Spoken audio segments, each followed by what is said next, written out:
বন্যার পরবর্তী পরিস্থিতি নিয়ে পর্যালোচনার বৈঠকে একাধিক আধিকারিকদের অনুপস্থিতিতে ক্ষুব্ধ মন্ত্রী সুধাংশু দাস।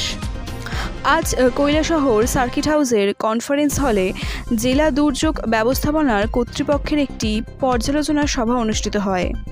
বৈঠকে সভাপতিত্ব করেন রাজ্য সরকারের প্রাণী সম্পদ উন্নয়ন দপ্তরের মন্ত্রী সুধাংশু দাস। উপস্থিত ছিলেন জেলা পরিষদের সভাধিপতি অমলেন্দু দাস, ঊনকোটি জেলার শাসক দিলীপ কুমার চাকমা সহ বিভিন্ন দপ্তরের আধিকারিকেরা।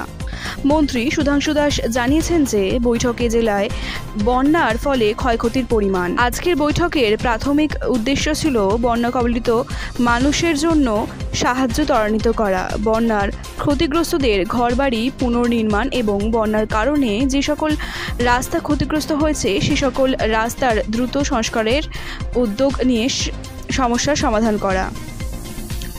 মন্ত্রীর উপস্থিতির আগাম বার্তা থাকলেও কৈলাসহর বিদ্যুৎ বিভাগের ডিজিএম-এর অনুপস্থিতিতে মন্ত্রী হতাশা প্রকাশ করেন এবং জেলা শাসককে কারণ দর্শনের নোটিশ জারি করার নির্দেশ দেন।